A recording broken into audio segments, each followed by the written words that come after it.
Hello, good morning. അപ്പോൾ ഞാൻ രാവിലെ തന്നെ ഇന്ന് ഗാർഡനിലാണ്. കുറച്ച് ക്ലീനിങ് വർക്കുകളൊക്കെ ഉണ്ട്. അപ്പോൾ ഒന്നാമത് നല്ലോണം വെയിലാണല്ലോ. അപ്പോൾ ചെടീൻ്റെ ഇലകളൊക്കെ നല്ലോണം കരിഞ്ഞ് കൊഴിഞ്ഞ് വീഴുന്നുണ്ട്. അപ്പോൾ അതൊക്കെ ഒന്ന് ക്ലീൻ ചെയ്യാമെന്ന് വിചാരിച്ചു. പിന്നെ ഈ കരിഞ്ഞ ഇലകളൊക്കെ മാറ്റി വൃത്തിയാക്കി എടുക്കുമ്പോഴാണല്ലോ ചെടികൾക്കൊക്കെ ഒരു ഭംഗി ഉണ്ടാവുക. അപ്പോൾ അതിൻ്റെ തിരക്കിലാണ്.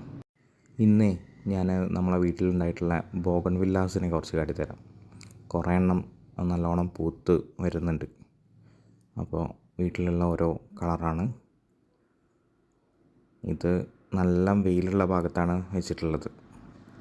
ഒന്നാമത് മുറ്റത്ത് നല്ലോണം വെയിലുണ്ട്, അപ്പോൾ നല്ലോണം പൂത്തിട്ടുണ്ട്. ഇപ്രാവശ്യം കുറച്ച് നേരം വൈകിട്ടാണ് പൂക്കളൊക്കെ വന്ന് തുടങ്ങിയത്. ചിലപ്പം നല്ലോണം മഴയായിരുന്നല്ലോ, മഴ കുറച്ച് കൂടുതലായതുകൊണ്ടായിരിക്കും. പക്ഷെ പൂടാൻ തുടങ്ങിയപ്പോൾ നല്ലോണം പൂക്കളുണ്ട്. പിന്നെ ഇവർക്ക് എല്ലുപൊടി, പിന്നെ ചാണകപ്പൊടി, പിന്നെ വീട്ടിലുണ്ടാക്കിയ കമ്പോസ്റ്റ്, ഇതൊക്കെയാണ് കൂടുതലായിട്ട് ഇട്ട് കൊടുക്കാറ്. പിന്നെ മഴക്കാലത്ത് ഇവരെ നല്ലോണം വെട്ടി ഒതുക്കി വയ്ക്കും. അപ്പോൾ പൂക്കളൊക്കെ എല്ലാവർക്കും ഇഷ്ടമായോ?